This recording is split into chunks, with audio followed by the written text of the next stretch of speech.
Does it hurt bad? Only when I move it. I'm sorry I dragged you out here. It's all right. The blood wouldn't safe stop. Eli Tate stared at the wound in her thigh, purple and swollen like a rotten plum, the bullet still buried somewhere deep. The girl's eyes rolled back, her breath coming in shallow gasps. He'd seen men die from less. His hands shook as he reached for the hem of her dress, knowing what he had to do, knowing how it would look. Sure. Outside, the blizzard screamed against the cabin walls. Inside, a stranger was dying on his floor. He had two choices: let her bleed out with her modesty intact, or do the unthinkable. His fingers gripped the torn fabric. "God forgive me," he whispered and pulled. Before we continue, if you're enjoying this story, please subscribe to the channel and stay with us until the very end. Comment below with your city so I can see how far this story travels. I'm sorry Now let's I begin. dragged you out here. It's all right. Shut. We'll be The safe knock soon. came at 10 past midnight. Eli heard it through the wind, 3 soft taps barely louder than the ice pelting his window. He thought he'd imagined it. Men didn't travel in weather like this.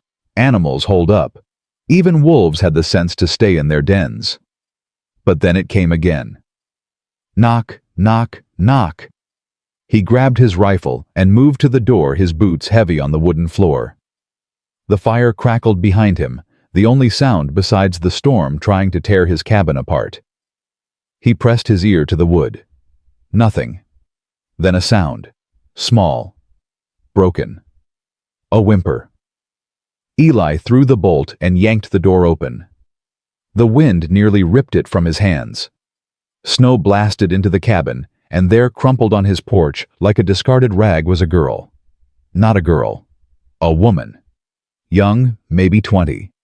Her dress was torn, soaked through, frozen stiff. Her feet were bare, blue as corpses. Her hair hung in icy ropes across her face. She didn't move. Jesus Christ. Eli dropped the rifle and fell to his knees. He pressed 2 fingers to her throat. A pulse. Faint, but there. He hooked his arms under her shoulders and dragged her inside, kicking the door shut behind him. The wind howled in protest. He laid her by the fire and started peeling away the frozen fabric. Her dress was nothing but rags held together by ice and blood. That's when he saw it, the hole in her left thigh, just above the knee. A gunshot wound. The skin around it was purple and swollen, the flesh angry red. It was infected. Bad. "Who shot you?" he muttered, knowing she couldn't answer. He ran to his kitchen and grabbed his medical kit, the same one he'd used on horses' cattle, and once on himself, when a bull gored his shoulder. He filled a pot with water and set it over the fire to boil. Then he came back to her. She was shaking now. That was good. Shaking meant her body was still fighting. Eli knelt beside her and lifted the hem of her dress. The wound was worse than he'd thought. The bullet was still inside, and the swelling had spread halfway up her thigh. If he didn't get it out, infection would take her. If he did get it out, she might die from shock. Either way, she was dying. He grabbed a bottle of whiskey from the shelf and took a long pull. Then he poured it over his hands, over his knife, over the wound. The girl's eyes snapped open. She screamed, "Easy, easy!" Eli pressed his hand to her shoulder, but she thrashed like a trapped animal. "I'm trying to help you." "No." Her voice was hoarse, raw. Don't touch me." "You've been shot. I need to get the bullet out." "No." She grabbed his wrist with shocking strength. Her eyes were wild, unfocused. You're going to... I'm not going to hurt you." They all say that. The words hit him like a fist. Eli pulled back his hands in the air. "Listen to me. You're dying. That wound is infected. If I don't clean it out, you'll be dead by morning. Do you understand?" She stared at him, her chest heaving. Her eyes darted around the cabin, looking for exits, for weapons, for anything. Then she looked at the wound. Even in her delirium, she understood. "Please," she whispered. "Please don't." "I won't. I swear to God I won't." She searched his face for a long moment. Then slowly she nodded. Eli didn't waste time. He grabbed a leather belt and folded it. "Bite down on this." She took it with trembling hands and put it between her teeth. He positioned his knife over the wound. "This is going to hurt like hell." She nodded again. Eli pressed the blade into the swollen flesh. She screamed through the belt, her back arching off the floor. Blood poured out thick and dark. He dug deeper, feeling for the bullet. His fingers slipped in the blood. She thrashed and kicked her heel, catching him in the ribs. He ignored it. "Almost there," he muttered. "Almost." His knife hit something solid. Metal. He angled the blade and pried. The bullet popped out a misshapen lump of lead. He tossed it aside and grabbed a clean cloth, pressing it hard against the wound. She was sobbing now, her whole body convulsing. "It's out. You're okay. It's out." He poured more whiskey into the wound. She screamed again, but weaker this time. He threaded a needle and started stitching. His hands were steady, now falling into the rhythm he'd learned years ago, when his wife knew. "Don't think about her." He tied off the last stitch and wrapped her thigh in clean bandages. Then he lifted her. God, she weighed nothing, and carried her to his bed. He laid her down and piled every blanket he owned on top of her. She was still shaking. "What's your name?" he asked. She didn't answer. Her eyes had closed again. Eli sank into the chair beside the bed and buried his face in his hands. Blood covered his arms up to the elbows. The storm rattled the windows. The fire burned low. Somewhere outside, someone had shot this girl and left her to die in the snow. And now she was here. In his bed. In his home. "What have I done?" he whispered to the empty room. She woke 3 days later. Eli was at the stove frying eggs when he heard her move. He turned and found her sitting up in bed staring at him. Her face was pale, her eyes sunken, but she was awake, alive. "Easy," he said, setting down the pan. "Don't move too fast." She looked at the bandage on her leg, then at him. "You saved me." "I tried not to let you die. That's different." "Why?" The question caught him off guard. "Why what? Why didn't you leave me outside or—" She touched her dress, still torn, but now clean. "Or take what men take." Eli felt something cold settle in his chest. "Because I'm not an animal." "Most men are." He didn't argue. He'd seen enough of the world to know she was right. Instead, he brought her a plate of eggs and a cup of water. She took it with both hands like a child. "What's your name?" he asked again. She hesitated. Then Cora. "Cora what?" "Just Cora." He nodded. "I'm Eli. Eli Tate. This is my ranch." She looked around the cabin, one room, simple, clean. A man's space. "Where's your wife?" "Dead." "Oh."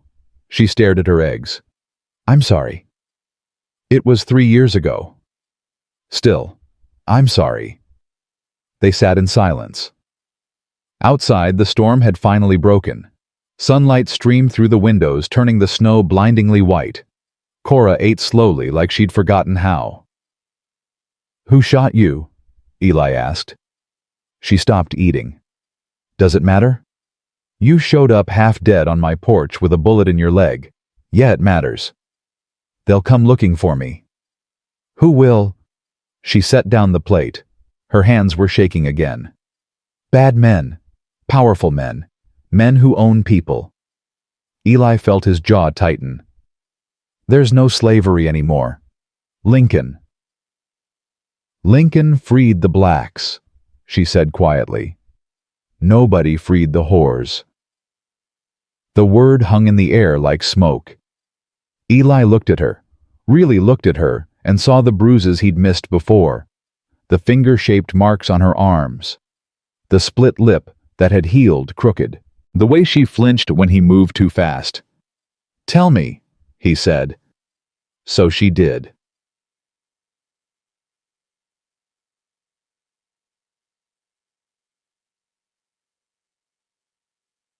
Cora had been 14 when they took her.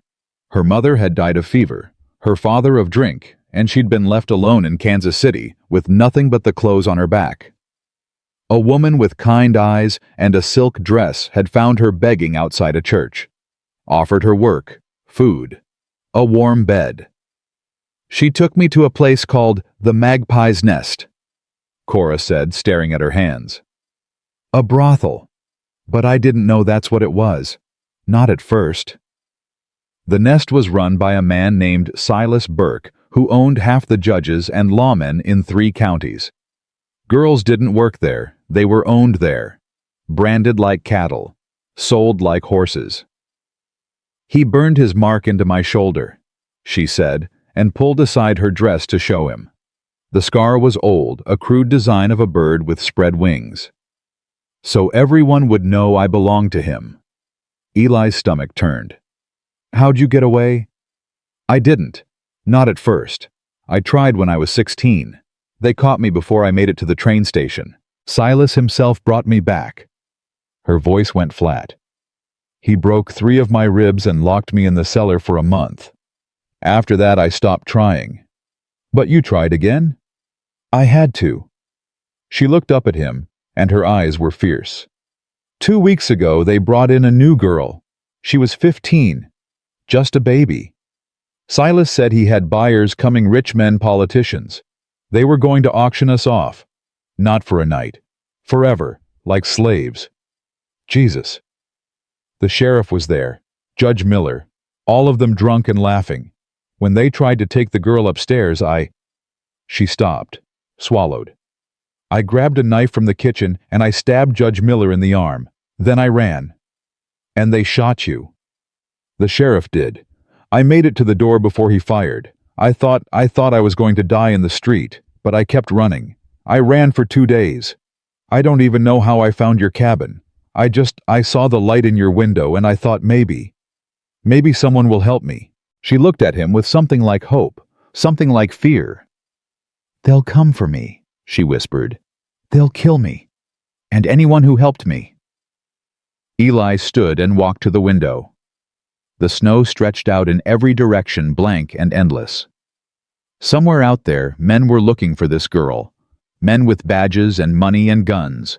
Men who owned judges. He thought about his wife, about the fever that had taken her slow and cruel while he'd held her hand and prayed to a God who didn't answer. He thought about the 3 years he'd spent alone in this cabin, waiting to die, because living hurt too much. And he thought about the girl in his bed, who'd been beaten and branded and hunted like an animal, and still had the courage to fight back. He turned around. They're not taking you. Cora blinked. What? You heard me. You're safe here. I don't care who comes. You don't understand. These men... I understand just fine. And I'm telling you, they're not taking you. Her eyes filled with tears. She opened her mouth, but no words came out. Finally, she whispered, Why, you don't even know me. Eli looked at her for a long moment. Then he said, My wife's name was Sarah. The day she died, I begged God to let me die too. But he didn't. And I've spent 3 years wondering why I'm still here. He paused. Maybe it was for this, for you. For doing one goddamn decent thing before I'm in the ground. Cora wiped her eyes with the back of her hand. You're a fool. Probably. They'll burn your house down. Let them try. She laughed a broken sound. You're insane. That too. They stared at each other. Outside, the wind picked up again, rattling the windows. The fire crackled. And in that small cabin, buried in snow and silence, 2 people who'd lost everything made a choice to stand together or die trying. Okay, Cora said finally. Okay. Eli nodded. Rest. You need your strength. She lay back down, exhausted. But before she closed her eyes, she said, Eli. Yeah. Thank you. He didn't answer, just turned back to the stove and tried to ignore the way his hands were shaking. The first week, Cora slept. Her body was fighting infection fever shock. Eli changed her bandages twice a day, brought her broth and water, and watched her breathe. Sometimes she screamed in her sleep. Sometimes she cried. He never asked what she was dreaming about. When the fever finally broke, she started moving around the cabin. Slowly at first, leaning on the furniture. Then stronger. She cleaned while he was out checking the livestock. She cooked meals that didn't taste like ash. She folded his clothes and mended the tear in his coat. "You don't have to do that," he said one night. She looked up from the shirt she was sewing. "Do what?" "Work. I'm not expecting you to earn your keep." "I know. But I want to." She set down the needle. "I've spent 6 years having men take things from me. Let me give something for once." He didn't argue after that. They fell into a rhythm. Eli would wake before dawn, feed the horses, check the fences. Cora would make breakfast, strong coffee, and whatever they had left in the pantry. They'd eat in silence, comfortable now. Then he'd go back out and she'd stay inside reading his books, staring out the window at the snow. At night they'd sit by the fire. Sometimes they talked. Sometimes they didn't. But the silence wasn't empty anymore. It was full of something neither of them could name. Something like peace. "Tell me about her," Cora said one night. "Your wife." Eli stared into the fire. He hadn't talked about Sarah in 3 years, hadn't even said her name out loud, but something about the way Cora asked, gentle, not prying, made him want to. "She was stubborn," he said. "Stubborn as a mule. When I first met her, she was trying to break a wild stallion nobody else would touch. Thing nearly killed her twice. But she wouldn't quit." He smiled at the memory. "I told her she was crazy. She said maybe. But I'll break him before he breaks me." "Did she?" "She did. Named him Goliath. Rode him for 10 years. "She sounds strong." She was. Strongest person I ever knew. He paused. "Until the fever came. Then she wasn't strong enough." Cora reached over and touched his hand. Just once, quick, like she wasn't sure she was allowed. "I'm sorry." "Me too." They sat there until the fire burned low. Then Cora stood and said, "I should sleep." "Cora." She turned. "Why'd you really run? You could have kept your head down, survived. Why risk everything for a girl you didn't even know?" She was quiet for a long time. Then she said, "Because when I was 15, nobody ran for me, and I've carried that my whole life. I wasn't going to make another girl carry it too." She walked to the bed and lay down. Eli stayed by the fire thinking about courage, about the difference between surviving and living, about how sometimes saving someone else is the only way to save yourself. Outside, the snow fell silent and deep, and in the darkness something was moving, coming closer. The hunters had found their trail. The tracks appeared 3 days later. Eli saw them when he went to check the northern fence line boot prints, at least 4 sets, cutting through the fresh snow in a straight line toward his property. They'd stopped about a quarter mile out, like they were watching, waiting. He didn't tell Cora right away. She'd been smiling that morning, actually smiling when she'd made him laugh over breakfast with a story about a rooster back in Kansas City that attacked anyone wearing red. He hadn't heard himself laugh in so long it startled him. The sound felt foreign in his throat, like a language he'd forgotten. But the tracks changed everything. That night, after she'd gone to bed, Eli loaded every gun he owned. 2 rifles, a shotgun, his revolver. He set them by the door within reach. Then he sat in his chair and stared at the darkness beyond the window, listening for sounds that didn't belong. He must have dozed off, because when Cora's voice cut through the silence, he jerked awake with his hand on his gun. "They're here, aren't they?" She stood in the doorway wearing his old shirt, her hair loose around her shoulders. Her face was pale, but calm. Too calm. "I don't know what you're talking about." "Don't lie to me, Eli. I've seen you checking the windows every 5 minutes, loading guns. You found something." He let out a long breath. "Tracks, north side. Could be hunters." "Could be, but it's not." "No, it's not." She walked to the window and pressed her hand against the glass. How many? 4, maybe 5. They'll wait until they're sure. Build a case. Then they'll come with badges and warrants and righteous fury. Her voice was bitter. That's how they do it. Make it look legal. Let them come.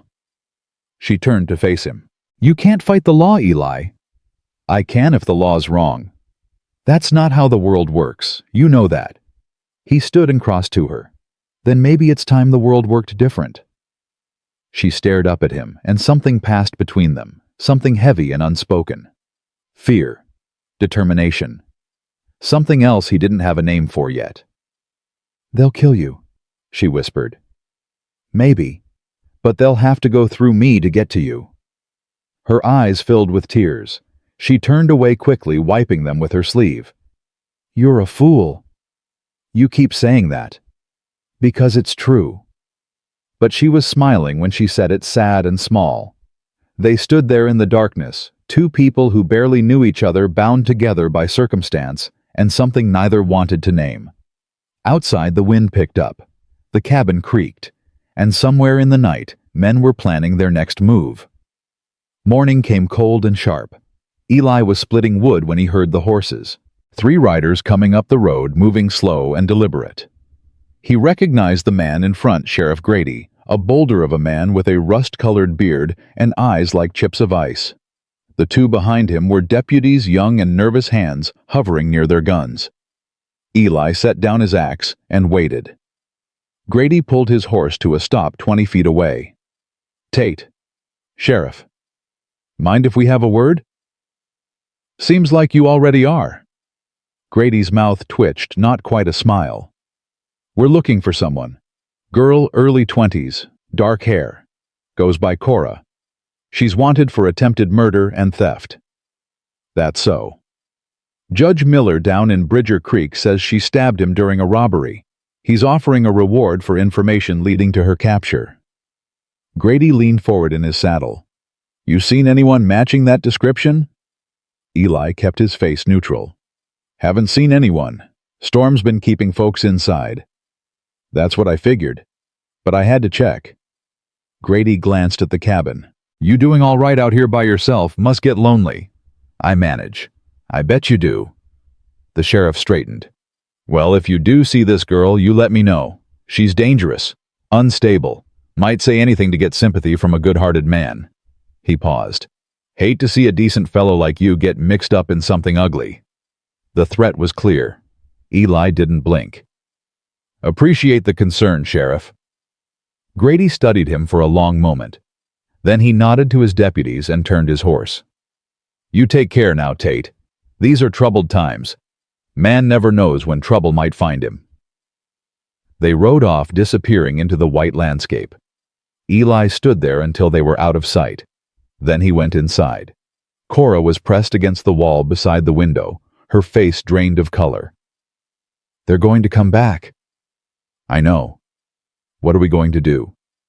I don't know yet, but we'll figure it out. She pushed away from the wall. Stop saying that. Stop acting like this is going to be okay. It's not. These men own everything, the law, the judges, the truth. We can't fight that. Then what do you want me to do? Put you on a horse and send you off to die alone? Yes. The word exploded out of her. Yes, that's exactly what you should do, because that's my fate, Eli. That's what I deserve. I stabbed a judge. I'm a whore with a brand on my shoulder and a price on my head. There's no saving me. Don't call yourself that. Why not? It's what I am. It's what they made you. It's not who you are. She laughed, harsh and broken. You don't know who I am. You don't know anything about me. I know you're brave. I know you risked your life to save a child. I know you'd rather die than go back to that place. He stepped closer. And I know you're worth saving. I'm not. That's not your choice to make. They stood there inches apart, both breathing hard. Cora's hands were shaking. Her eyes were bright with unshed tears. Why? She whispered. Why do you care? Eli opened his mouth, closed it. How could he explain something he didn't fully understand himself? That every time he looked at her, he saw someone fighting to survive in a world that wanted her broken. That her courage made him remember what it felt like to want to live instead of just exist. That somewhere in the past 2 weeks, this stranger had become the first thing in 3 years that made him feel human again. "Because you're here," he said finally. "Because I can help. Because it's the right thing to do. That's not enough. It's all I've got." She turned away from him, wrapping her arms around herself. "They're going to destroy you. Your life, your ranch, everything. Because of me. Let them try." "Eli, I'm not changing my mind, Cora, so you can be angry, you can be scared, you can tell me I'm a fool every day for the rest of your life. But I'm not handing you over. Not to Grady, not to anyone." She was silent for a long time. When she finally spoke, her voice was small. "I had a baby." Eli went still. "What? When I was 17, Silas didn't let us prevent it. Said pregnant girls fetched a better price from certain men." She wiped her eyes.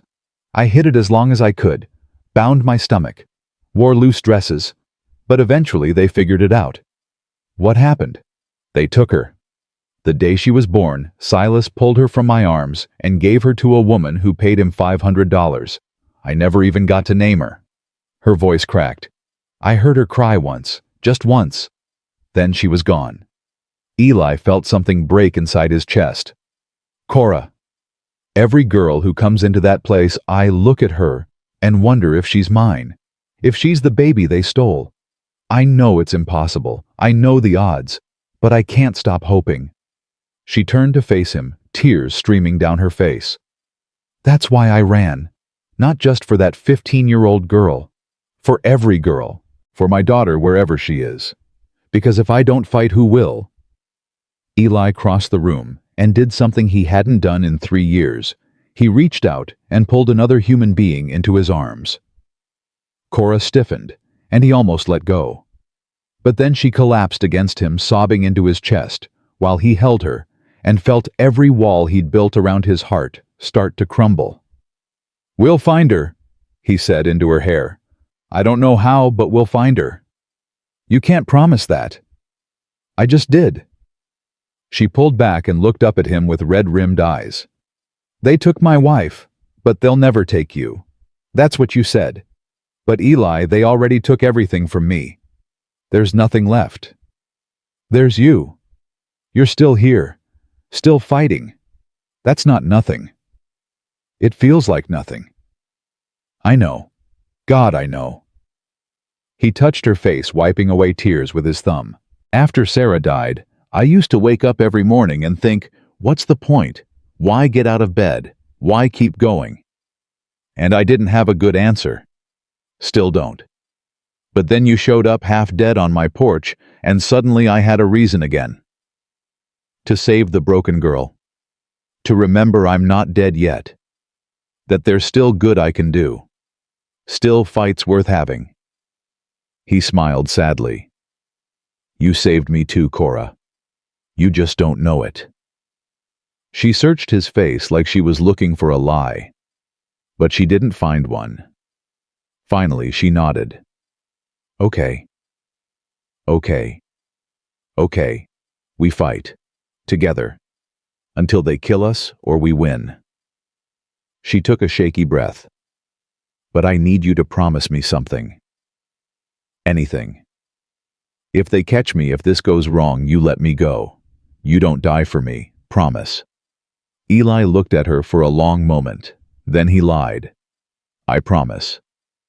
She knew he was lying. He could see it in her eyes, but she didn't call him on it. Instead, she stepped back and wiped her face. "What do we do now?"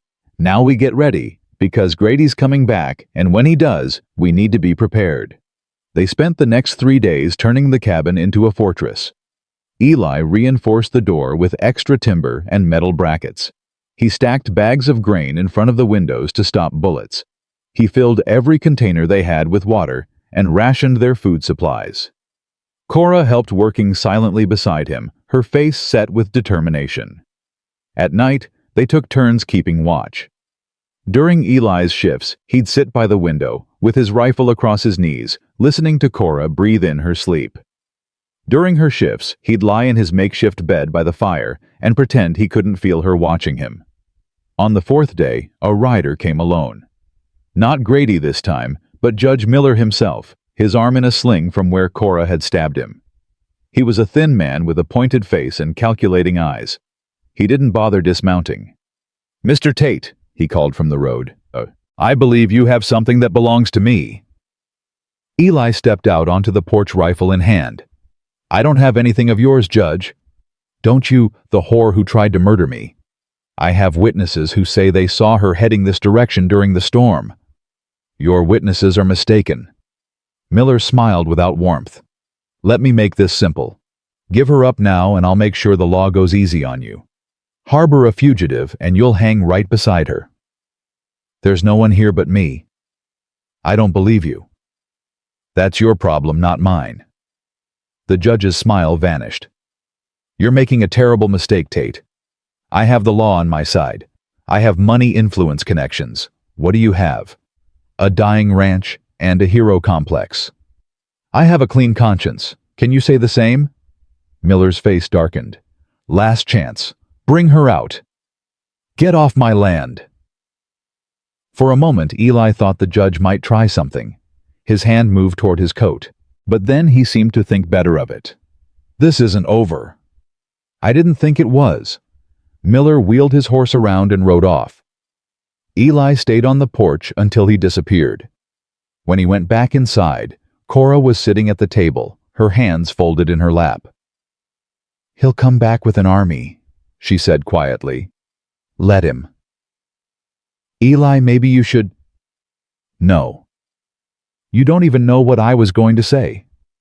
"Doesn't matter. The answer's no." She stood and crossed to him. "I've never had anyone fight for me before. Not my parents, not the girls at the nest, not anyone. And now you, a man I barely know, you're willing to lose everything." "I already lost everything. This is just me finding something worth keeping." She reached up and touched his face, her fingers gentle against his rough beard. "You're a good man, Eli Tate. I'm just a man, trying to do one decent thing. That's more than most." They stood there close enough that he could feel her breath, see the gold flecks in her brown eyes. He wanted to kiss her. God help him, he wanted to. But he didn't. Because she'd been used enough by men who took what they wanted. So instead, he just held her hand and said, "We should eat. It might be our last quiet meal for a while." That night the nightmares came back. Eli woke to Cora screaming, thrashing in the bed like she was fighting invisible hands. He rushed to her side. "Cora, wake up. You're safe. Wake up." Her eyes snapped open, wild and unfocused. She grabbed his shirt. "They're taking her. They're taking my baby. I can hear her crying. It's a dream, just a dream. I can hear her, Eli. She's calling for me." I know. He pulled her close, let her sob against him. "But she's not here. You're here. With me. Safe." Gradually her breathing slowed. The shaking stopped. She pulled back, embarrassed. "I'm sorry." "Don't be. I woke you up." "I wasn't sleeping anyway." She wiped her eyes. "Do you think she's alive? My daughter. Do you think whoever took her treated her well?" Eli wanted to say yes. Wanted to promise her that everything turned out fine. But he'd seen too much of the world to lie. "I don't know. But I know you loved her. And that matters." "Does it? If she doesn't even know I exist." "It matters to you. And that's enough." She laid back down, exhausted. Eli started to move away, but she caught his hand. "Stay, please. Just until I fall asleep." So he sat on the edge of the bed, holding her hand in the darkness, and thought about all the ways the world breaks people, about stolen children and dead wives and justice that belonged only to those who could buy it. About how sometimes the only thing you can do is stand in front of someone else and say, "Not today. Not while I'm breathing." When her grip finally loosened in sleep, he stayed anyway. Because leaving felt like giving up, and he'd done enough of that to last a lifetime. The storm came 2 days later, not weather this time, but men. Eli saw them through the window, 7 riders led by Sheriff Grady, with Judge Miller right behind him. They fanned out in a semicircle around the cabin, hands on their weapons. "Eli Tate," Grady bellowed. "We have a warrant for your arrest, harboring a known fugitive. You're to come out immediately." Eli picked up his rifle. Beside him, Cora loaded the shotgun with steady hands. Her fear had burned away, leaving something harder, something sharp. "You don't have to do this," she said. "Yes, I do. They'll kill us both. Maybe, but we'll give them hell first." She almost smiled. "Hell it is." Eli opened the door a crack and shouted back, "That warrant worth the paper it's written on, Grady? It's signed by Judge Miller himself. The same judge who sells women like cattle, that judge." A murmur went through the deputies. Grady's face darkened. "You're in no position to make accusations, Tate." "Neither are you. Now get off my land." "Last warning. Come out peacefully, or we're coming in." Eli slammed the door and locked it. He looked at Cora. "Ready?" "No. But let's do it anyway." The first shot shattered the window. Glass exploded inward. Eli and Cora dropped to the floor. More shots followed, punching holes in the door, splintering the wood. The cabin filled with the smell of gunpowder and fear. "Stay low," Eli shouted over the noise. He crawled to the window and fired twice. One of the deputies screamed and fell from his horse. The others scattered, taking cover behind trees and rocks. Eli ducked back down as return fire chewed up the window frame. "They're trying to flank us," Cora said, pointing to the left. "2 of them are moving toward the back." "I see them." Eli ran to the back window and waited. When the first man appeared, he fired. The man went down. The second retreated, dragging his companion. But it was only a matter of time. They had 7 men. Eli and Cora had 2 guns and hope. "This isn't working," Cora said. "You have a better idea." She was quiet for a moment. Then, "What if we had proof? What if we could prove Miller was running that auction, that he was selling girls? How? I don't know. But there has to be something. Records, witnesses, something that would make them stop and listen." Eli reloaded his rifle. "Even if we had proof, who'd believe us? Miller owns the law." "Then we go higher. Federal marshals. Someone who doesn't answer to him." "That's a hell of a long shot." "Better than dying here." Another volley of shots hit the cabin. One punched through the bags of grain, spilling wheat across the floor. Time was running out. Eli looked at Cora. Her face was determined, fierce. She wasn't giving up. After everything she'd survived, she was still fighting. And in that moment, he loved her for it. Loved her courage, her fire, her refusal to be broken. "All right," he said. "We make a run for it. Get to town, find evidence, expose Miller. But it means leaving everything behind." "I already left everything behind the night I ran. This is just more of the same." He nodded. "Then we go tonight, after dark. They'll expect us to try it, so we have to be smart." "How?" "We create a distraction. Something big enough to draw them away from the back. Then we slip out and ride hard for Cheyenne." "That's insane." "You got a better plan." She didn't. So that night, when the shooting finally stopped and the men outside settled in to wait, Eli and Cora prepared. They packed light food, water, ammunition. Eli saddled his 2 fastest horses and brought them around to the back, tying them where they couldn't be seen. Then they waited for midnight. When the time came, Eli lit the barn on fire. The flames caught fast, climbing the old wood like living things. Within minutes, the entire structure was engulfed, lighting up the night like a second sun. Men shouted, horses screamed. Everyone rushed toward the blaze. Eli grabbed Cora's hand. "Now, go!" They burst out the back door and ran for the horses. Cora swung into her saddle. Eli mounted his. Somewhere behind them, someone shouted. A shot rang out close enough to hear the bullet zip past. "Ride!" Eli yelled. They kicked their horses into a gallop and plunged into the darkness, leaving behind the burning barn, the shouting men, and the only home Eli had left. Behind them, the flames reached toward the sky.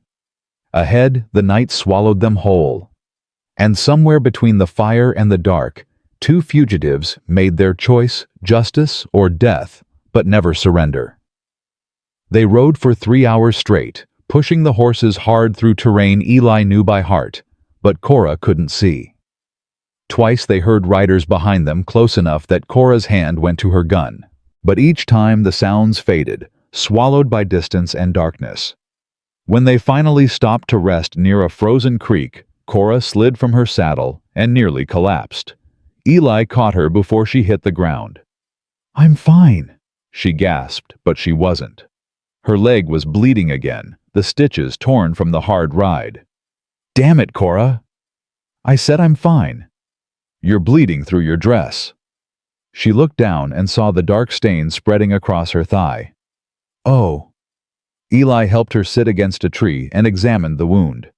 3 stitches had ripped open. Not fatal, but bad enough. He pulled thread and needle from his saddlebag and worked by moonlight, his fingers numb from cold.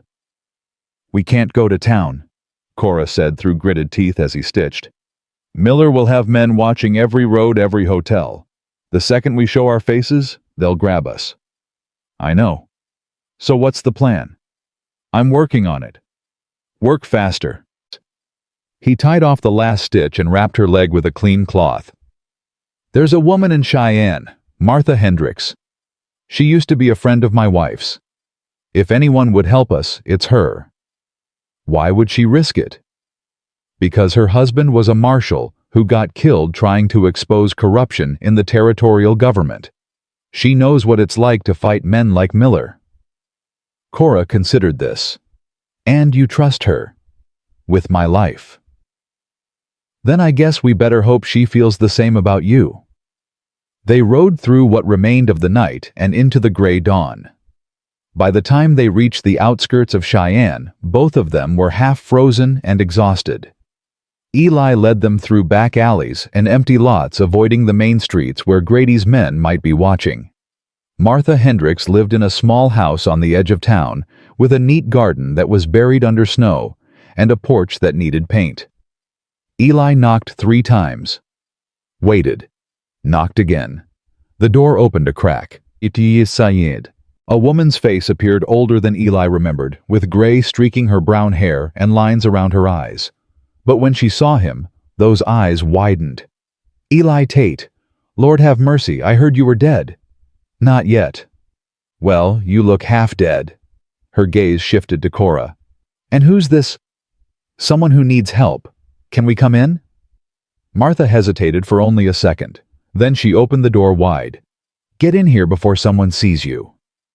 The house was warm and smelled like bread. Martha locked the door behind them and pulled the curtains. "Sit, both of you. You look like you're about to fall over." They sat. Martha brought them coffee and food, real food, not the dried meat and hard bread they'd been surviving on.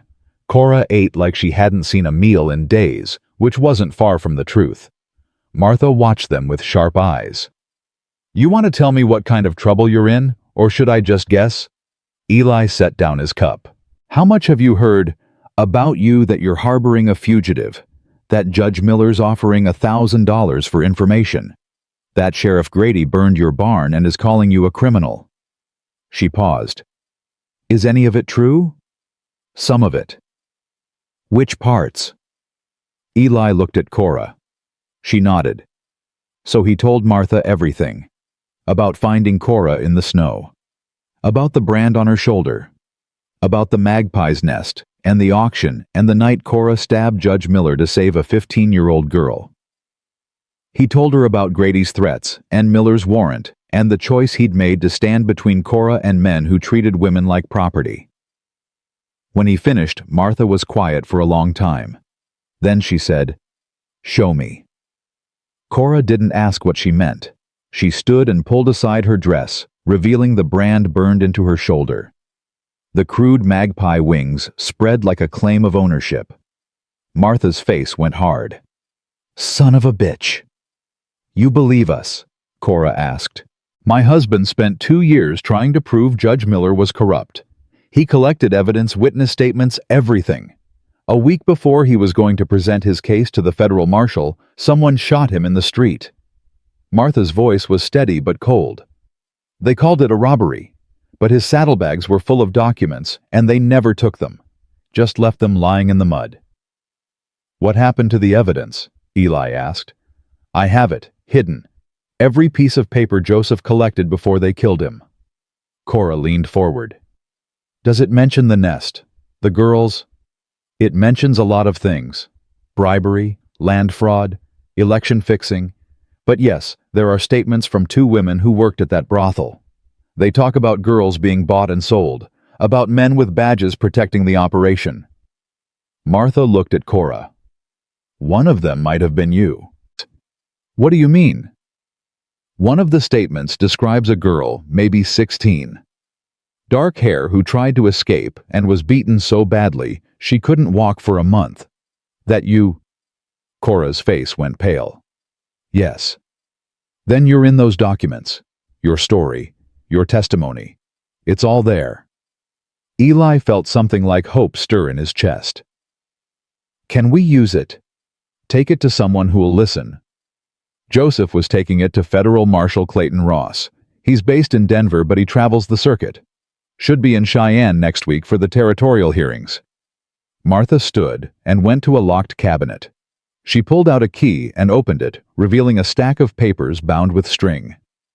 This is what they killed my husband for. Every crime Miller and his people committed, documented, and witnessed. She set the bundle on the table. Eli reached for it, but Martha put her hand over his. If you do this, they'll come after you with everything they have. Miller won't just want you arrested. He'll want you dead. Both of you. They already want us dead, Cora said quietly. Fair point. Martha released the papers. But understand something. My husband died for this. I won't let his sacrifice be for nothing. If you take this evidence, you see it through. No backing down, no running. You face them in court, and you make them answer for what they've done. Eli met her eyes. I promise. Good. Martha sat back down. Now here's the problem. Marshal Ross won't be here for 5 more days. You need to stay hidden until then. And with half of Grady's men looking for you, that won't be easy. We can manage, Eli said. Can you? Because from what I hear, there's wanted posters going up all over town. They're calling you an outlaw and her a murderer. People are scared. Some are talking about forming a posse. Cora closed her eyes. We're making everything worse. No, Martha said firmly. Miller made it worse the day he started selling human beings. You're just the first person brave enough to stand up to him. Or stupid enough, Cora muttered. Sometimes they're the same thing. They spent the next hour going through the documents. Eli read about bribes paid to territorial judges, about elections rigged through voter intimidation, about land stolen from homesteaders who mysteriously disappeared. And woven through it all were the testimonies about the nest girls, as young as 13, bought from orphanages and train stations, and desperate families branded and sold to wealthy men who wanted private property instead of public shame. One statement made Cora stop breathing. It was from a woman named Ruth, who'd worked as a cook at the nest. She described a girl giving birth in the cellar screaming for her baby as Silas Burke handed the infant to a well-dressed woman who paid in gold coins. That's me, Cora whispered. That's my daughter. Eli squeezed her hand. Does it say who the woman was? Cora scanned the page. No, just that she was wealthy, wore fine clothes, came in a carriage with a driver. She looked up. That's all. That's the only mention. It's more than you had before. But not enough. Not nearly enough. Martha leaned across the table. If we bring down Miller, we bring down the whole network. And maybe, just maybe, we find records of where that baby went. You think they kept records? Men like Burke keep records of everything. It's how they protect themselves if someone turns on them. Mutual destruction. Martha tapped the papers. If we can get inside the nest, we might find what you're looking for. Eli shook his head. That's suicide. The place is probably crawling with Grady's men by now. Not if they think we're still running, Cora said slowly. If they believe we're headed for Denver or the Montana border, they'll pull resources away from Bridger Creek. And how do we make them believe that? We let someone see us. On the road north, make a scene. Let them chase ghosts while we double back. Martha smiled. I like the way you think, girl. It's still dangerous, Eli said. Everything's dangerous, Cora replied. But this is the first real chance I've had to find her. To find my daughter. I have to try. Eli looked at her face, saw the determination there, the desperate hope. He knew that look. He'd worn it himself when Sarah was dying, and he'd ridden 3 days through a blizzard to find a doctor who couldn't save her anyway. Some chances you took, not because they were smart, but because not taking them would kill you slower than failure ever could. All right, he said. We do it. But we do it smart. They planned through the afternoon. Martha had a friend who ran a boarding house on the North Road. She'd let it slip that 2 fugitives matching their description had been seen heading that way. Meanwhile, Eli and Cora would hide in Martha's cellar until dark, then slip out and ride hard for Bridger Creek. They'd have maybe one night to search the nest before Grady realized he'd been fooled. As the sun set, Martha brought them thick coats and dark scarves to hide their faces. There's a storm coming tonight. Use it. Stay off the main roads, and for God's sake don't get yourselves killed before you testify. Cora hugged her. Thank you for believing us. I believe in justice. Sometimes it just takes longer than we'd like. Martha held her at arm's length. You're stronger than you know, girl. Don't let them make you forget that. They left through the back door as snow began to fall. The horses were fresh, and Martha had packed them food and ammunition. As they rode out of Cheyenne, Eli looked back once and saw Martha standing in her doorway, a lone figure backlit by warm light, watching them disappear into the storm. The ride to Bridger Creek took 6 hours. They pushed through wind that cut like knives and snow that blinded. Twice Cora's horse stumbled and she nearly fell. But each time she caught herself, gritted her teeth, and kept riding. Eli watched her and thought about strength, about how it wasn't loud or obvious, how sometimes it was just the quiet refusal to quit when quitting would be easier. They reached the outskirts of town near midnight. The nest sat on the edge of the settlement, a 2-story building with peeling paint and dark windows. No lights, no guards visible. But that didn't mean it was empty.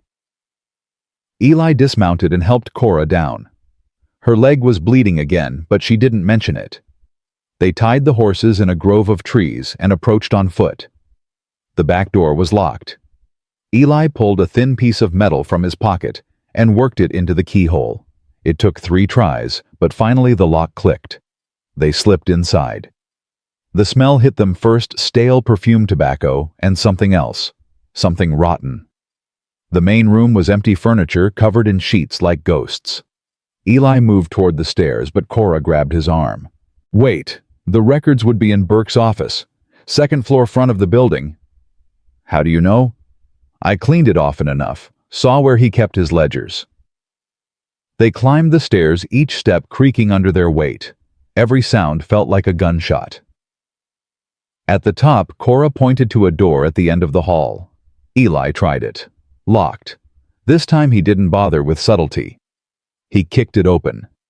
Burke's office was exactly what you'd expect: expensive furniture bought with blood money, paintings of women in compromising positions, and a massive desk covered in papers. Cora went straight to the desk and started pulling open drawers. Here, she whispered, holding up a leather-bound book. His ledgers. Eli opened it. Page after page of transactions. Names, dates, amounts. Girls bought for $50 and sold for $500. Men's names, prominent men, politicians, judges with notes about their preferences. It was all there. Every crime documented in Burke's own hand. "This is it," Eli breathed. "This is everything we need." Cora was pulling out more books, stacking them on the desk. "There's years of records here. Decades, maybe." "Can you find your daughter's information?" She flipped through pages frantically. "I'm looking. She stopped. Her hands started shaking. "Here. Oh God, here it is." Eli moved to her side. The entry was dated 4 years ago. Female infant, born to Cora, sold to Mrs. Elizabeth Thornton, Denver. Price, $500 in gold. Cora traced the words with her finger, like she was afraid they might disappear. "Elizabeth Thornton, that's her name. The woman who bought my baby." "Then we find Elizabeth Thornton. She could be anywhere by now. She could have—" Cora's voice broke. "What if she hurt her? What if my daughter's—" Don't go there. We have a name. That's more than we had an hour ago." Cora wiped her eyes and nodded. "You're right. You're right. We take these ledgers, we give them to the marshal, and then we find Elizabeth Thornton." Eli started gathering books. "Let's move. We've been here too long already." That's when they heard it. Footsteps. Heavy, multiple, coming up the stairs. Eli grabbed Cora's arm and pulled her toward the window. But before they could reach it, the door burst open. Sheriff Grady stood there with 4 deputies' guns drawn. "Well, well," Grady said with a cold smile. "Look what we got here." The outlaw and his whore caught red-handed. Eli raised his hands slowly. "We're not armed." "Don't matter. You're trespassing, destroying property. That's enough to hang you both." "Those ledgers," Cora started. "Will burn real nice." Grady finished. He nodded to a deputy. "Grab them." "No!" Cora lunged for the books, but a deputy grabbed her. She fought, kicking and screaming. "Those are evidence. They prove what Burke did, what Miller did." Grady backhanded her across the face. She hit the floor hard. Something snapped inside Eli. He launched himself at the sheriff, got one good punch in before 2 deputies tackled him. They slammed him to the ground, and one drove a boot into his ribs. He heard something crack. "That's enough," Grady said. He picked up the ledgers and tossed them into the fireplace. They caught immediately, flames eating through years of evidence. "Oops, looks like your proof just went up in smoke." Cora was crying watching the books burn. "No, no, no, no." "Get them out of here," Grady ordered. "Lock them up. Tomorrow we'll have ourselves a nice public hanging. Let the whole town see what happens to troublemakers." The deputies hauled them to their feet. Eli's ribs screamed with every breath. Cora's face was already swelling where Grady hit her. They were dragged downstairs, thrown into a wagon, and driven through empty streets to the jail. The cell was small and cold. They threw Eli and Cora inside and locked the door. Grady stood on the other side, grinning. "You could have walked away," he said to Eli. "Could have minded your own business. But you just had to be a hero. Someone has to stand up to men like you. And look where it got you. Dead by morning." Grady turned to leave, then stopped. "Oh, and Tate. Before we hang you, I'm gonna make you watch what we do to her. Every deputy here's been real curious about that branded whore of yours. Figured we'd give them a turn before she swings." Eli threw himself at the bars. "Touch her and I'll kill you. You ain't in much position to make threats." Grady laughed and walked away, leaving them in darkness. Cora slid down the wall and pulled her knees to her chest. She was shaking. Not from cold, but from rage. "We failed," she whispered. "The ledgers are gone. The evidence is gone. And tomorrow, we're dead." Eli sat beside her, every breath agony from his broken ribs. "We're not dead yet. Might as well be. Listen to me. Martha still has Joseph's documents. When we don't show up, she'll take them to Marshal Ross. She'll tell him everything. And what good will that do us when we're hanging from a rope? Maybe none. But it'll stop Miller. It'll save other girls. That has to count for something. Cora looked at him with tears streaming down her face.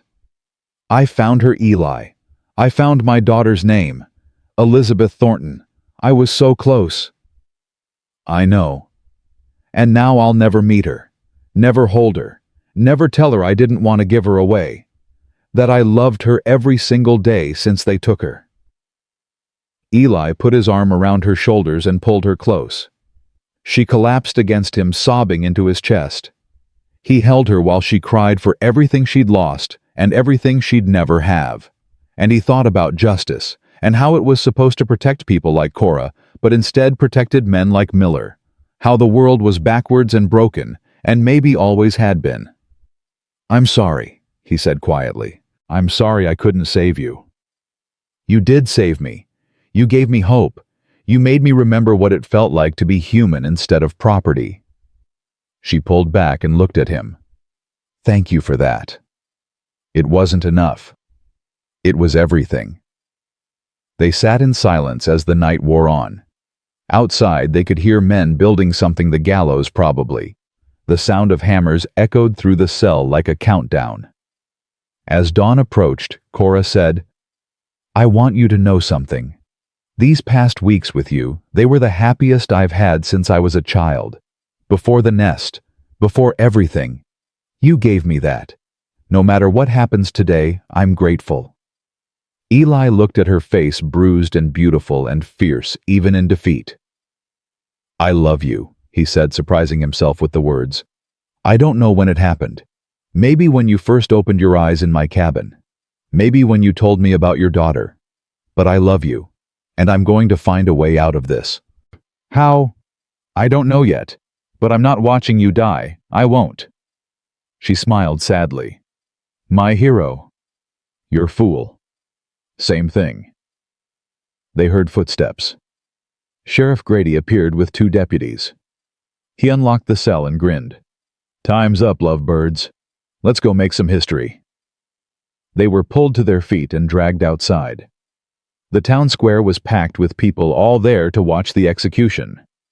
Eli saw the gallows, 2 nooses swaying in the morning breeze. Judge Miller stood beside it, looking satisfied. This was it. The end. They'd fought as hard as they could, but it wasn't enough. It was never going to be enough. The world didn't change for people like them. It just crushed them and moved on. But as they were marched toward the platform, Eli heard something, a sound that didn't belong. Horses, many of them, coming fast. Everyone turned. A group of riders thundered into the square, led by a man wearing a marshal's badge. Martha Hendricks rode beside him, her face set with determination. Federal Marshal Clayton Ross dismounted and strode toward the gallows. His voice cut through the crowd like a blade. Stop this execution immediately. Judge Miller's face went from satisfied to panicked in the space of a heartbeat. Marshal Ross, this is a territorial matter. You have no jurisdiction here. That's where you're wrong, Judge. Ross pulled a document from his coat and held it up.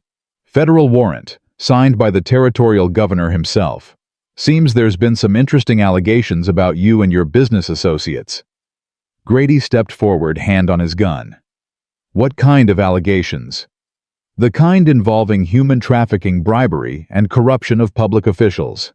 The kind that make men hang. Ross turned to his deputies. Cut them down. 2 federal deputies moved toward Eli and Cora.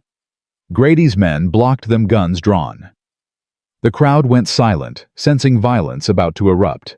I wouldn't do that, Ross said quietly. I've got 12 armed men surrounding this square. You draw and half this town dies. Is that what you want, Sheriff? Grady's jaw worked. He looked at Miller, who had gone pale. Finally, Grady stepped aside. Cut them loose. The federal deputies freed Eli and Cora. Eli's legs nearly gave out, but he stayed standing through sheer will. Cora grabbed his arm to steady herself. Martha pushed through the crowd and embraced them both. I rode all night. Soon as you didn't come back, I knew something had gone wrong. The ledgers, Cora said urgently. Grady burned them. All of Burke's records. Doesn't matter. We have Joseph's documents. Every witness statement, every transaction he could verify. It's enough.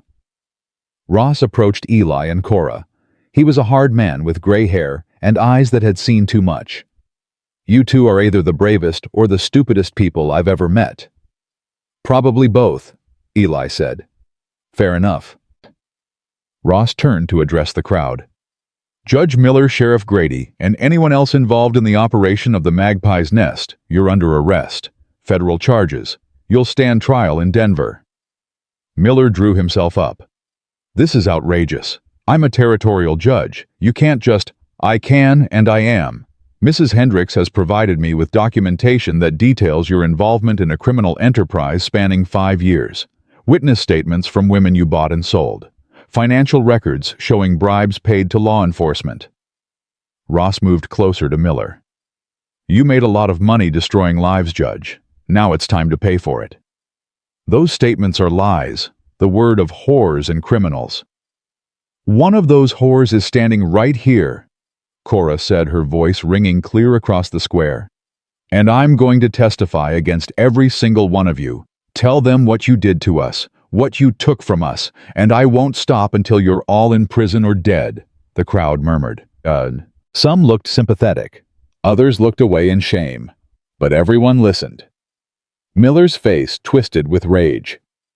You're nothing. A branded whore with a price on her head.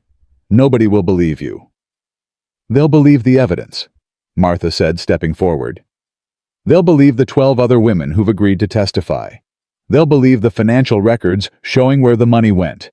And they'll believe that you, Judge Miller, personally participated in the auction where 15-year-old girls were sold to the highest bidder. That's a lie. Is it because I have a witness who says otherwise? One of your own deputies who's decided he'd rather testify than hang alongside you? Grady spun toward his men. Who? Which one of you turned? A young deputy, barely 20, stepped forward. His hands were shaking, but his voice was steady. I did, Sheriff. I'm done pretending this is law enforcement. I'm done watching girls get hurt. Grady lunged at him, but Ross's deputies grabbed the sheriff first. They wrestled him to the ground, snapped iron cuffs on his wrists. Miller tried to run and got 3 steps before he was tackled. Within minutes, both men were in chains. Ross addressed the crowd again. Anyone else involved in this operation has 24 hours to turn themselves in. After that, we start hunting you down. And trust me, we will find you. Silence. Then slowly 3 more men stepped forward. 2 deputies and a saloon owner. They were arrested on the spot. The crowd began to disperse, people whispering and pointing. Some looked at Cora with pity, others with respect. She stood tall, meeting their eyes, refusing to be ashamed of what had been done to her. Ross turned to Eli and Cora. You'll need to come to Denver. Give your statements formally. It'll take a few days, maybe a week. We'll be there, Eli said. Good. And Tate, thank you for doing what most men wouldn't, for standing up when it mattered. I didn't do it alone. Ross looked at Cora. No, you didn't. He tipped his hat and walked away, shouting orders to his deputies. Martha pulled them aside. There's a doctor 2 streets over. Let's get you both looked at before you fall over. The doctor was an older man who asked no questions and made no judgments. He reset Eli's ribs, taped them tight, and gave him laudanum for the pain. He cleaned Cora's wounds, restitched her leg, and told her firmly that she needed to rest or she'd lose the leg entirely. I'll rest when this is over, she said. Stubborn fool, the doctor muttered, but he was smiling. They stayed with Martha that night. She fed them hot soup and put them in her guest room with clean sheets and soft pillows. For the first time in weeks, they slept without fear of being murdered in the night. When morning came, Eli woke to find Cora sitting at the window staring out at nothing. He moved beside her carefully, his ribs screaming. Can't sleep. I keep thinking about Elizabeth Thornton, about my daughter. She's out there somewhere and I have a name but nothing else. She looked at him. What if we can't find her? We'll find her. How can you be so sure? Because I've watched you survive things that would break most people. Because you don't quit. And because I'm not letting you do this alone. She turned to face him fully. Why? Why do you keep fighting for me? You've lost your ranch, your reputation, nearly your life. What do you get out of this? Eli thought about how to answer, how to explain that saving her had saved him too. That every day he stood beside her, he remembered what it felt like to have purpose, to matter, to be more than a ghost haunting his own life. I get you, he said finally. I get to see you free. I get to watch you reclaim everything they tried to take. And I get to be part of something that actually means something. I'm not free, not yet. You're freer than you were. That's something. She reached out and took his hand. When this is over, when Miller's in prison, and I find my daughter, what happens then?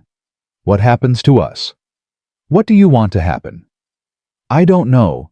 I've spent so long just trying to survive, I never thought about what comes after survival. She squeezed his hand. But I know I don't want to lose you. You won't. You can't promise that. Watch me. She smiled, small but real. Then she stood and pulled him to his feet. Come on, Martha's making breakfast, and we have a long ride to Denver ahead of us. The journey to Denver took 3 days. They traveled with Ross's deputies for protection, riding through mountains and valleys that were white with snow. Each night they camped under stars so bright they looked like holes punched in the sky. And each night Eli and Cora sat by the fire and talked about everything and nothing. About Sarah and the daughter Cora had never named. About the ranch Eli would rebuild and the life Cora wanted to create. I want a house, she said one night. Not a cabin. A real house with rooms and windows and a garden. I want to grow things. Tomatoes and beans and flowers. I want to put my hands in dirt that doesn't belong to someone else. Sounds nice. You could come, if you wanted, help me build it. Eli looked at her across the flames. Is that an invitation? It's a hope. Then yes, I'd like that very much. When they reached Denver, Ross took them directly to the federal courthouse. It was a massive stone building that made Eli feel small. Inside, they were led to an office where a clerk took down their statements word by word. Eli told him everything from the night he found Cora to the moment Ross stopped the hanging. Cora gave her statement separately, her voice never wavering as she described 6 years of abuse and slavery. The clerk's face grew harder with each sentence. When they were done, he set down his pen and said, I'm sorry for what was done to you, for what the law failed to prevent. Just make sure they pay for it, Cora said. We will. I promise you we will. Over the next week, more women came forward. 12 in total, each with stories that made Eli's blood boil. Girls as young as 14 who'd been branded and sold. Women who'd tried to escape and been beaten nearly to death. Mothers whose children had been stolen and sold to wealthy families who wanted discretion. The trial was set for 2 months away. Until then, Eli and Cora were free to go wherever they wanted. Martha offered them her home, but Cora had other plans. I need to find Elizabeth Thornton. I need to know if my daughter's alive. Ross helped them search. He pulled records, contacted marshals in other territories, sent telegrams to every major city. It took 2 weeks, but finally he found her.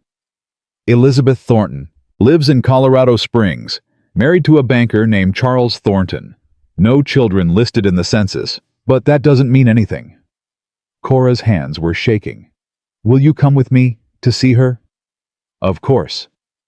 They took the train to Colorado Springs, a city built on mining money and mountain air. The Thornton house was large and elegant, sitting on a hill overlooking the town. Eli and Cora stood outside for 10 minutes, neither of them moving. What if she's not there? Cora whispered. What if they gave her away, or she died, or...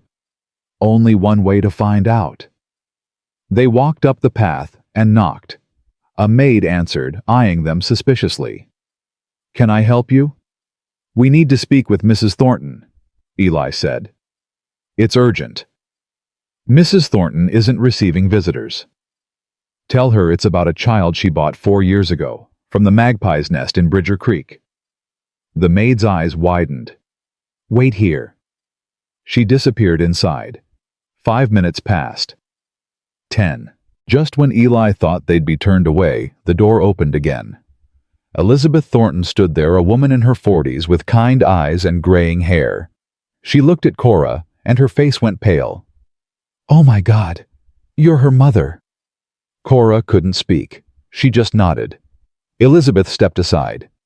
"Please, come in." They followed her into a sitting room filled with sunlight and expensive furniture.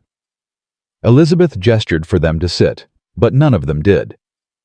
"I've dreaded this day for 4 years," Elizabeth said quietly. "Known it would come eventually. That someone would knock on my door and ask about Annie." "Annie."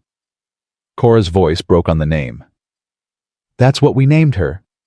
Annie Rose. I hope that's all right. Is she here? Can I see her?" Elizabeth's eyes filled with tears. "She's at school, a private academy in town. She'll be home this afternoon." Cora sagged with relief. "She's alive. She's really alive." "Yes, she's alive and healthy and smart as a whip. She loves reading and horses and drives her father absolutely crazy with questions." Elizabeth wiped her eyes. "I need to tell you something. I didn't know. When I bought her, I didn't know she was stolen from her mother. They told me she was an orphan, that her mother had died in childbirth. I swear to you, I wouldn't have—" "I believe you," Cora said. "You do? If you were the kind of person who'd knowingly buy a stolen baby, you wouldn't look so torn up right now." Cora took a shaky breath. "Can you tell me about her, what she's like?" So Elizabeth did. She talked about Annie's first words, her first steps, the way she laughed like music. She talked about scraped knees and bedtime stories and the fierce way Annie loved the world around her. And as she spoke, Cora cried silent tears that ran down her face and dripped onto her dress. "Does she know," Eli asked, "that she was adopted?" "No. We were going to tell her when she was older, when she could understand." Elizabeth looked at Cora. "What do you want?" I can't stop you from taking her. She's your daughter. But please think about what's best for Annie. She's known me as her mother for 4 years, ripping her away from the only home she's ever known." "I'm not going to take her," Cora said. Everyone went quiet. "What?" Eli said. "I'm not taking her." Cora looked at Elizabeth. "She has a good home, parents who love her, a life that doesn't involve running from sheriffs or hiding from criminals. Why would I destroy that?"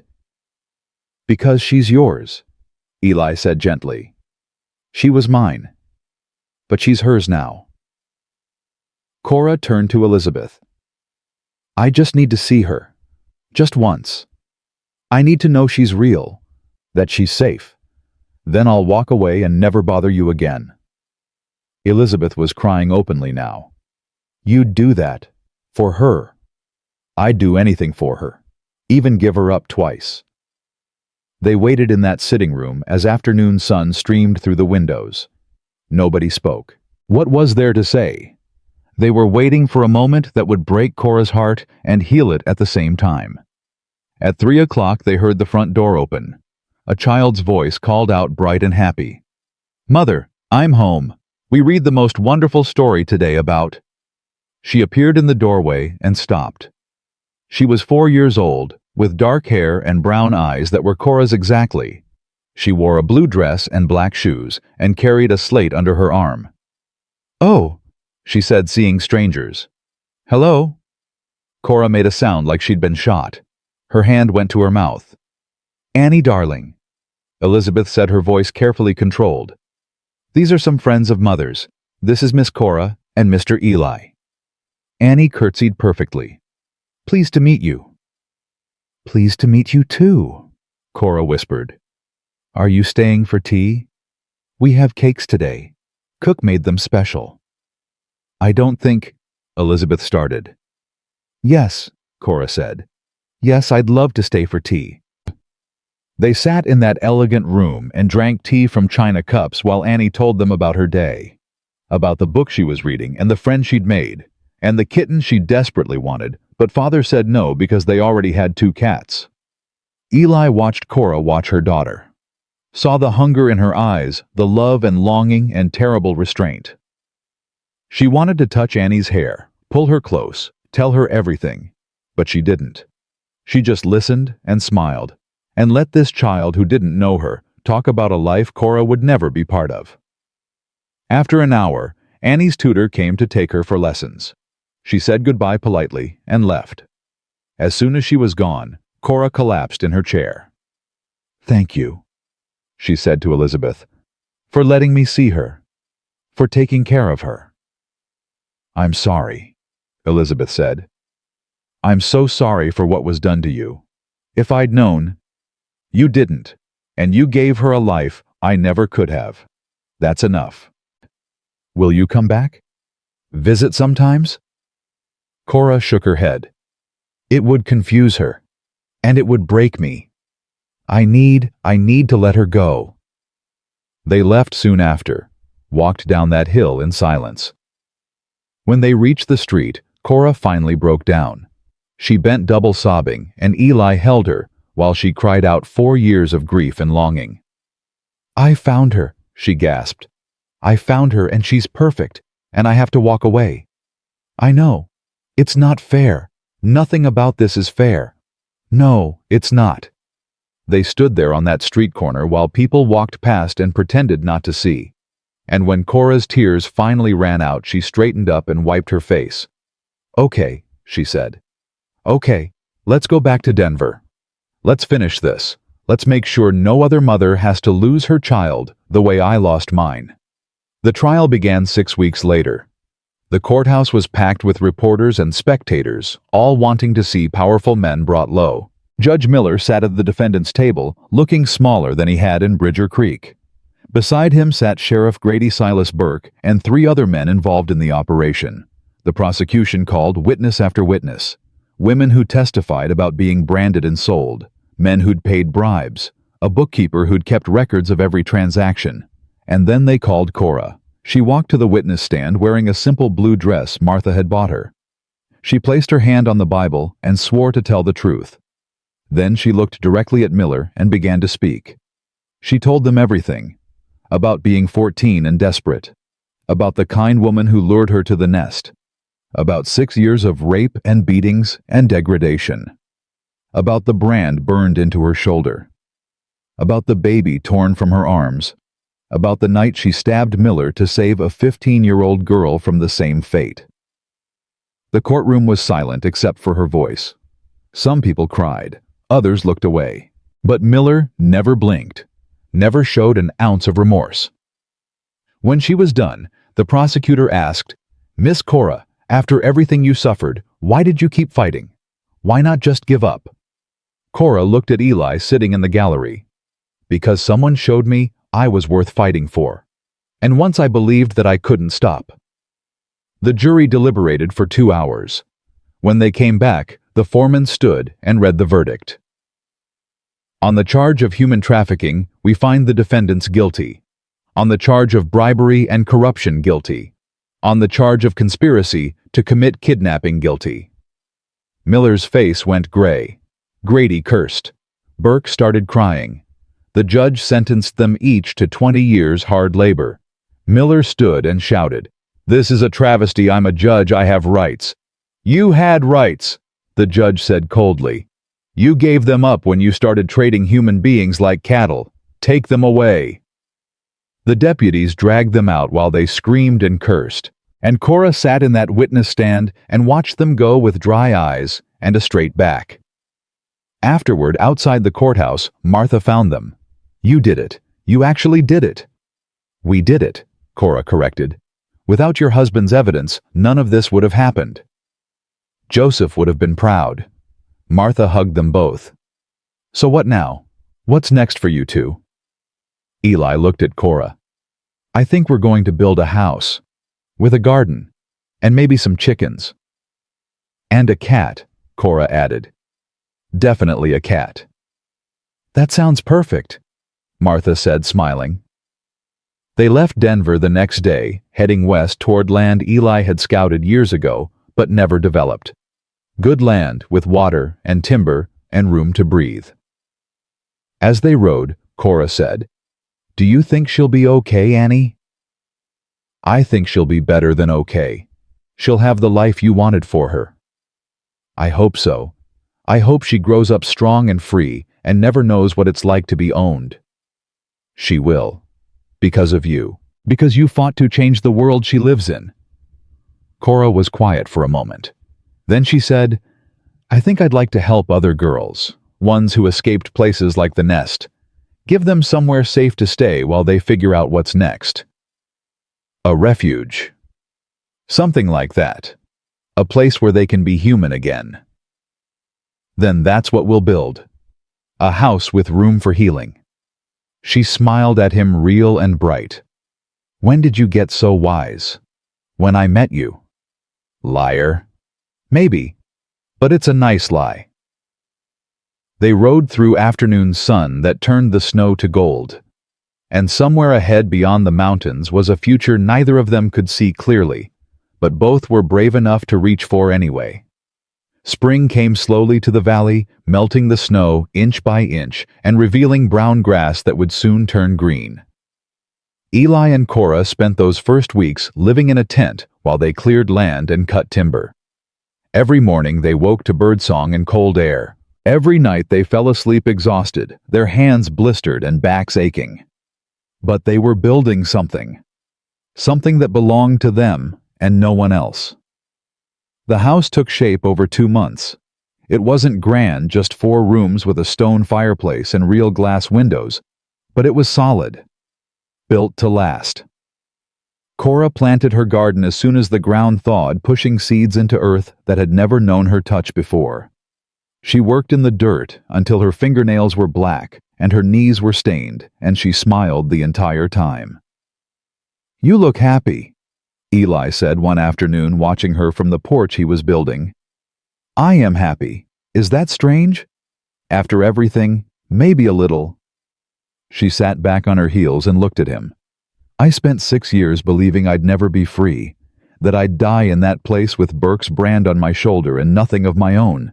But here I am, building a life, growing things, choosing what I do with my days.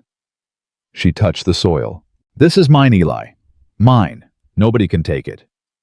Nobody will. I'll make sure of that. I know you will. By early summer, the house was finished. They moved their few possessions inside and stood in the empty main room, looking at what they'd created together. It needs furniture, Cora said. It needs a lot of things, but we've got time. We do, don't we, time? I never had that before. Eli walked to her and took her hands. You have all the time in the world now. What do you want to do with it? She looked up at him with those brown eyes that had seen too much suffering and somehow still held hope. I want to live, really live, not just survive. I want to wake up every morning and choose joy, choose peace, choose you. You have me. You've had me since the night you showed up on my porch. I know, but I'm choosing you anyway. Every day. For as long as you'll have me. Eli kissed her, then soft and gentle, like she was something precious. And she was. She was the bravest person he'd ever known, and somehow she'd chosen to build a life with him. When they pulled apart, she was smiling. We should get married. Is that a proposal? I don't know. Is it? I think it might be. Then what's your answer? Yes, obviously yes. They were married 3 weeks later by a traveling preacher who asked no questions about their past. Martha came from Denver with gifts, blankets, and dishes, and a rocking chair that had belonged to her husband. The ceremony was simple, just the 3 of them and the preacher standing in front of the house while birds sang in the trees. Do you, Eli Tate, take this woman to be your lawfully wedded wife? I do. And do you, Cora, take this man to be your lawfully wedded husband? Cora looked at Eli, this man who'd saved her life and given her a future. I do. Then by the power vested in me, I pronounce you husband and wife. They celebrated with a simple meal and wine Martha had brought. As the sun set and Martha prepared to leave, she pulled Cora aside. I'm proud of you. You know that. For what? Getting married. For surviving. For fighting. for becoming the kind of woman who builds instead of breaks. Martha squeezed her hand. You're going to help a lot of girls, Cora. Girls who need someone to show them there's life after trauma. I hope so. I'm scared I won't know what to say to them. You'll know, because you've been there. That's worth more than any words. After Martha left, Eli and Cora sat on their porch and watched stars appear in the darkening sky. Eli had his arm around her shoulders. She leaned into him, content. Thank you, she said quietly. For what? For not giving up on me. For standing between me and men who wanted me dead. For showing me what a good man looks like. I'm not that good. You're better than you think. They sat in comfortable silence until Cora said, I've been thinking about the refuge, for girls escaping situations like mine. We'd need more buildings, a bunkhouse maybe, a barn for livestock. We'd need food and supplies and we'll get them. We'll build it together, one step at a time. You're sure it won't be easy? Some of these girls will be angry, hurt, difficult. I'm sure. Besides, difficult is kind of our specialty. She laughed, and the sound filled the valley with something that had been missing: joy. Pure, uncomplicated joy. The first girl arrived in August. Her name was Ruth, and she was 16, rail-thin and terrified with scars on her wrists from where she'd tried to break free from rope bindings. Martha had sent her with a letter explaining that Ruth had been sold to a mining camp and used by dozens of men before a sympathetic cook helped her escape. Cora met her at the door and saw herself 4 months earlier, broken, suspicious, expecting violence. She knew exactly what Ruth needed because she'd needed it too. You're safe here, Cora said simply. Nobody will hurt you. Nobody will touch you without permission. And when you're ready to leave, you can. But until then, this is your home. Ruth stared at her like she was speaking a foreign language. Why? What do you want from me? Nothing, just a chance to help. Nobody helps for free. I know. That's why I'm going to prove you wrong. Ruth stayed in the small room they'd built onto the house. She barely spoke for the first week, just watched them with hollow eyes. But slowly she began to emerge. She helped Cora in the garden. She fed the chickens they'd acquired. She sat on the porch in the evening and listened to Eli play the fiddle he'd bought in town.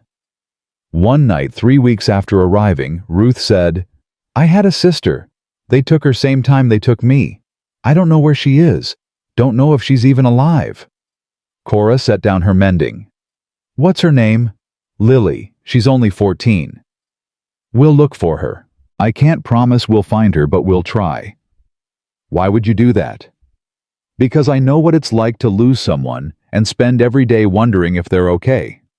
Cora thought of Annie growing up in Colorado Springs, oblivious to the mother who'd given her up twice.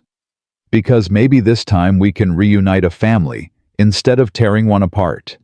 They wrote to Martha, who contacted Marshal Ross, who sent inquiries to every mining camp and brothel in 3 territories.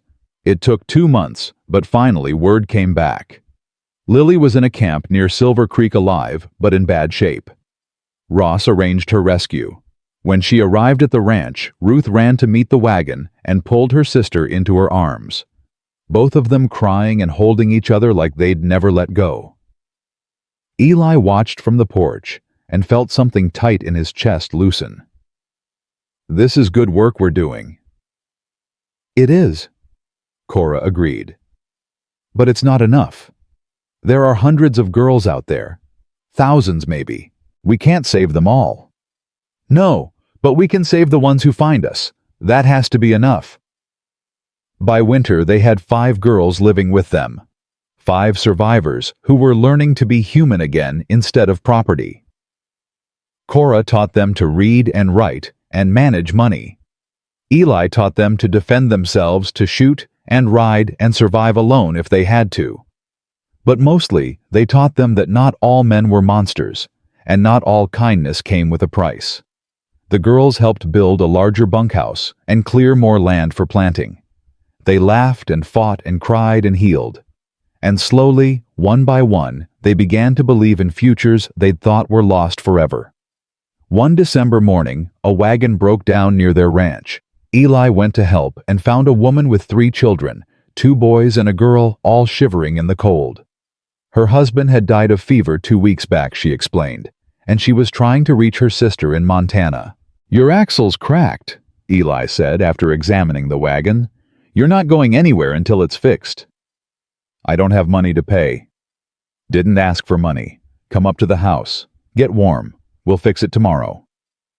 The woman introduced herself as Mrs. Patterson. Her children were shy and hungry. Cora fed them soup and gave them blankets, while Eli and some of the older girls worked on the wagon. The youngest child, the girl, couldn't have been more than 4. She had dark hair and brown eyes and a way of tilting her head when she listened that made Cora's heart stop. "What's her name?" Cora asked Mrs. Patterson. "That's Annie. She's my youngest. Got her 4 years ago when my sister passed.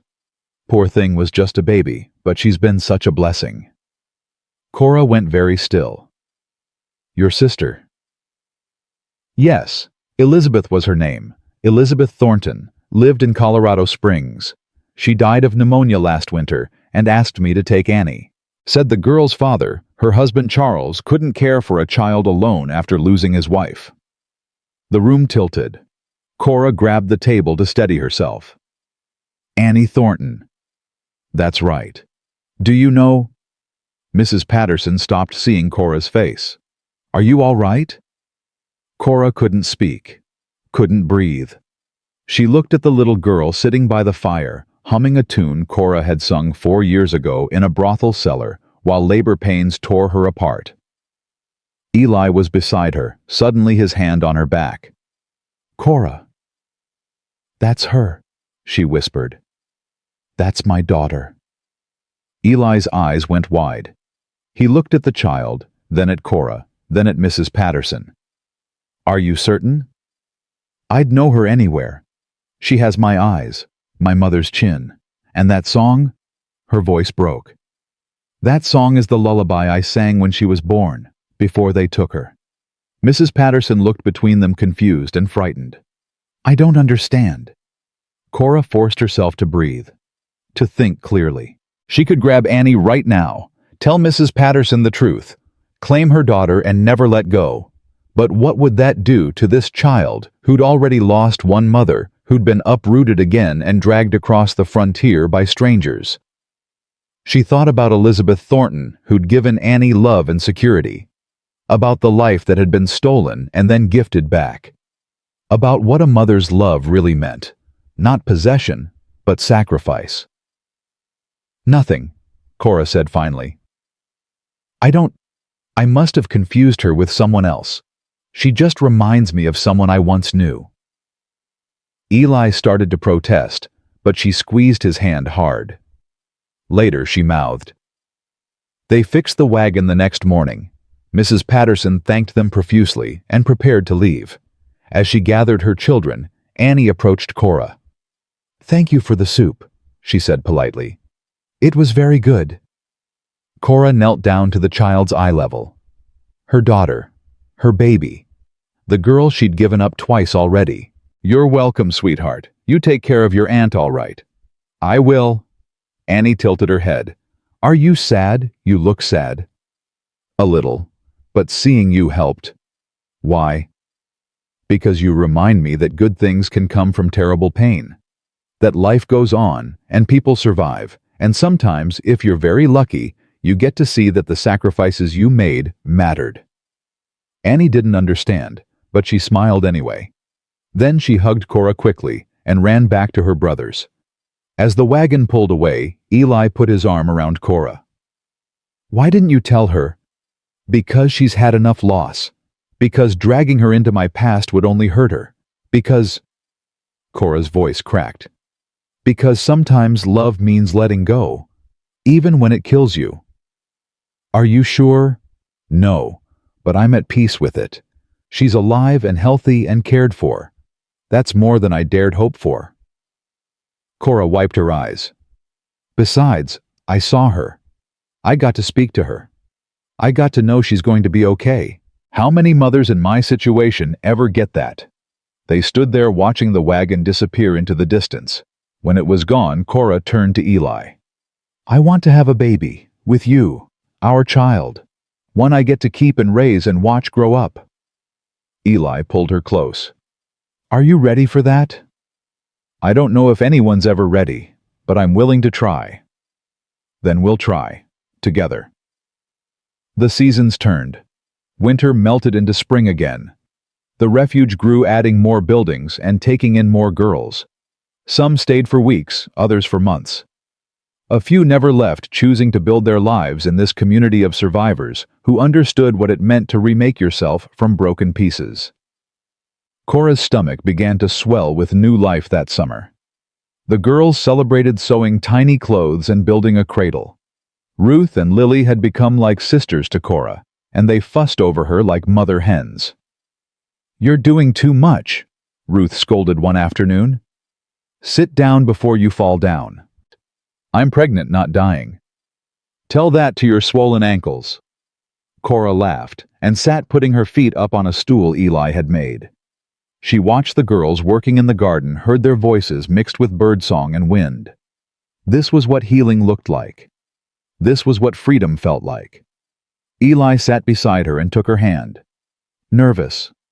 Terrified. What if I'm a terrible mother? What if I don't know what to do? "Then you'll figure it out. Same way you've figured out everything else." "That's not very reassuring." "I'm not very good at reassurance, but I'm excellent at standing beside you while you do hard things. Will that work?" She leaned her head on his shoulder. "That'll work."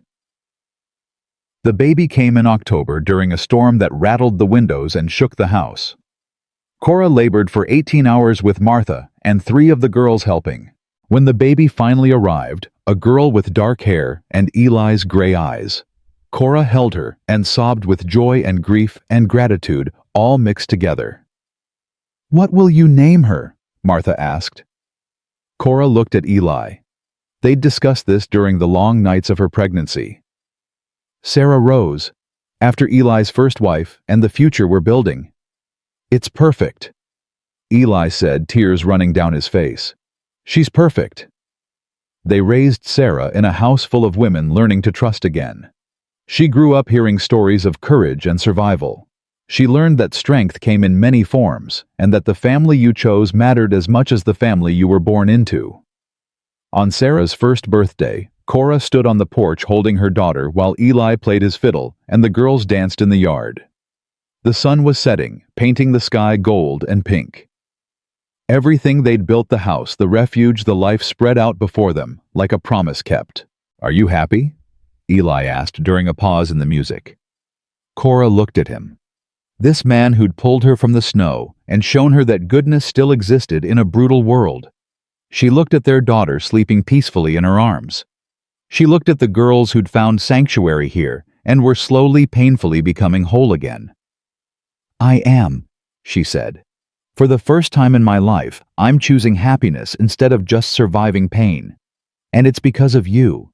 Because you saw me when I was nothing and treated me like I was everything. You were never nothing. I know that now.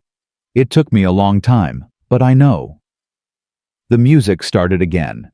The girls kept dancing. Sarah stirred and made a small sound before settling back to sleep. And in that moment, Cora understood that this was what justice really looked like, not revenge, not punishment, but the quiet act of rebuilding what evil had destroyed. She'd been stolen as a child, branded as property, and hunted like an animal. She'd lost her first daughter and nearly lost her life. But she'd fought back.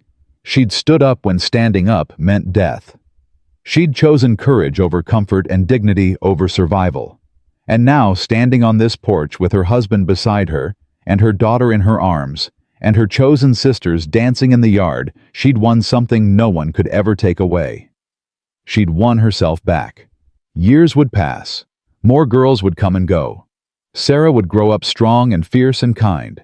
The refuge would expand until it became known across 3 territories as the place where broken women went to become whole.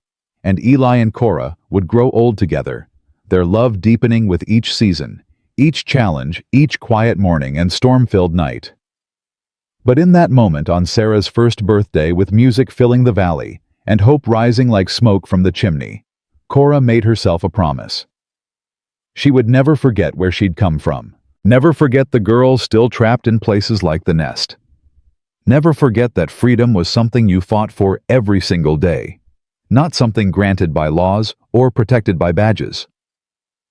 She would spend the rest of her life making sure no other girl had to choose between dignity and survival.